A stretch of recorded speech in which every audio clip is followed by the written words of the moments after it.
Hey guys, it's Beaver, and I've been observing the world, which is currently on fire. I'm sure everybody else has been too. And a couple terms that have been popping up, and a new one actually that's hilarious, but I want to get y'all's thoughts on pandering, propaganda. What do these terms mean? How susceptible are we to these things that seem to be so prevalent around us?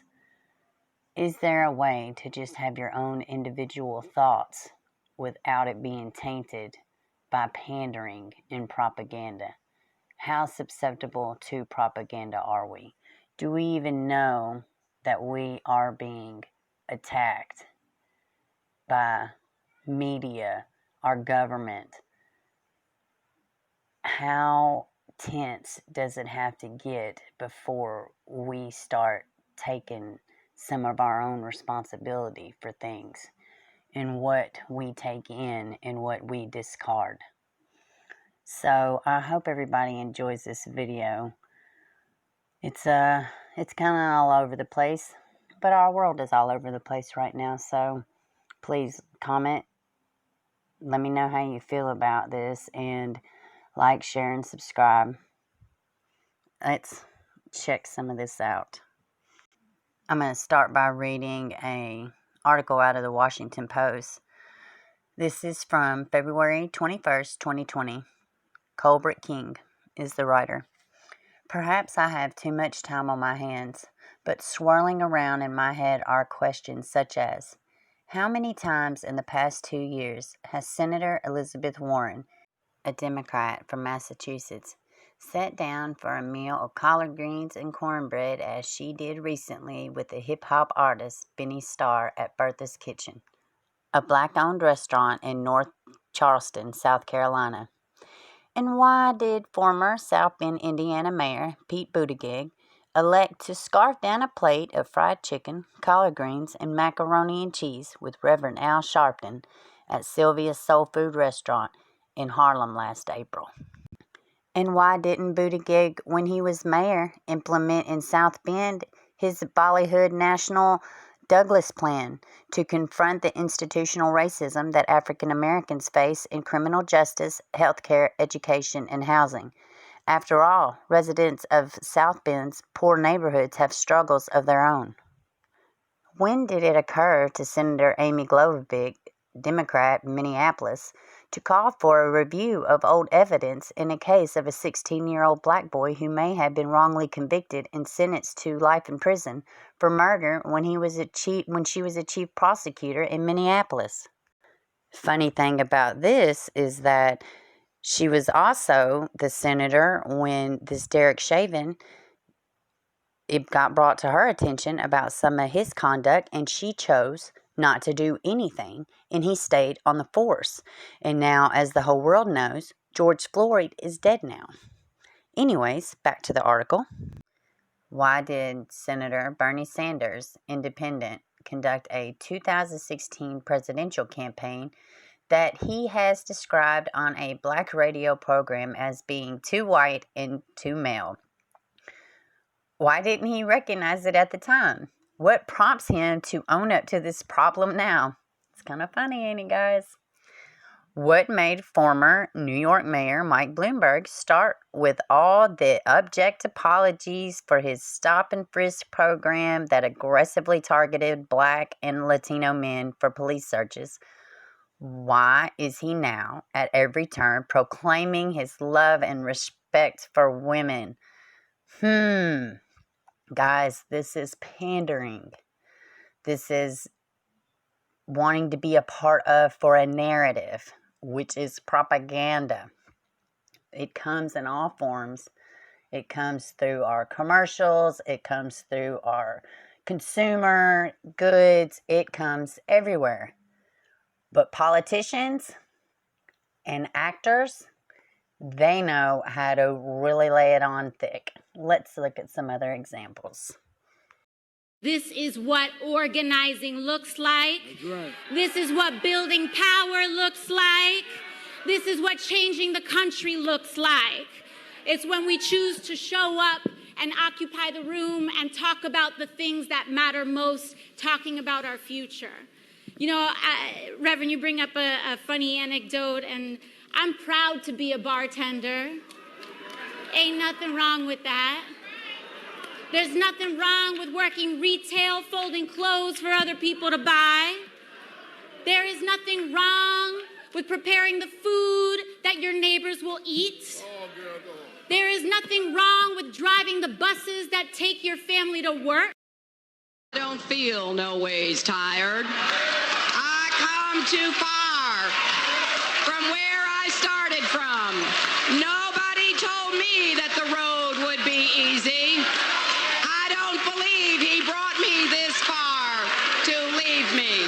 And the chair of all the mayors in the country, Mayor Palmer from Trenton, New Jersey. I'm aware I may not be the youngest candidate in this race, but I have one big advantage. I've been coloring my hair for years.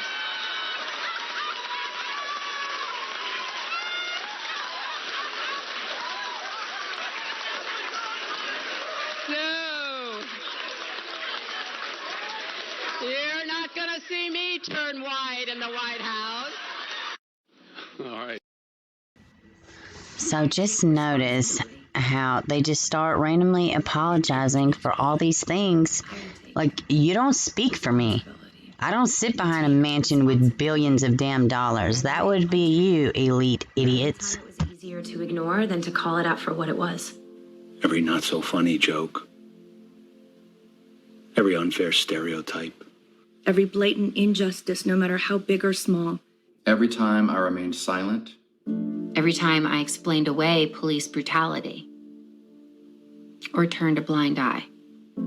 Yeah, I don't know about these people, but I don't put up with people harming my family and friends, no matter what color their skin.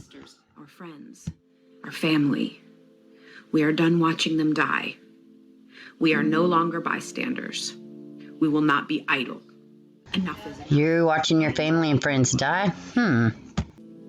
I will no longer allow racist, hurtful words, jokes, stereotypes, no matter how big or small, to be uttered in my presence. I will not turn a blind eye. Have you ever noticed why certain things are crammed down our throats? Whether they be full-on thrust or subtle hints. How much does it affect us? Does it affect our children? How much is our public school systems tainted? How much is our job, grocery store, our TV, especially our TV and internet? How much of it is healthy? How much of it is actually true? What are they trying to cover up? What do they want us to see? You can find a counter reaction for everything. Everything has a pro and a con, you know, any kind of way you want to feel. There's going to be somebody to back it up. But on a massive scale, how much can we trust what is being told to us by the people in charge who are, in essence, completely untouchable to the common folk? Not different races, a different class of people. Anybody with two eyes can see that the entire world is on fire right now in several different ways. So we had the beer virus, which I guess it vanished and now it's back. Racism, which I'm not saying these things are not real. I'm not saying they don't exist. What I am saying is it's an egregious amount of corruption, and a lot of the things that we are told isn't true. For me, it is my responsibility to allow certain things in my life. It's really hard to decipher which is which. I just think we are way more susceptible than we even imagine to a lot of the things that's being taught to us. But what I also see is there's a lot more revealing going on also. I just encourage everybody to keep your eyes open and do your part. That doesn't mean be some kind of a fake activist. That doesn't mean to argue with your loved ones. That means don't be stupid. Find your center. Find what's best for you in your world. We cannot let any outside enterprises take our serenity as individuals for things that we have worked for. And we all have rights.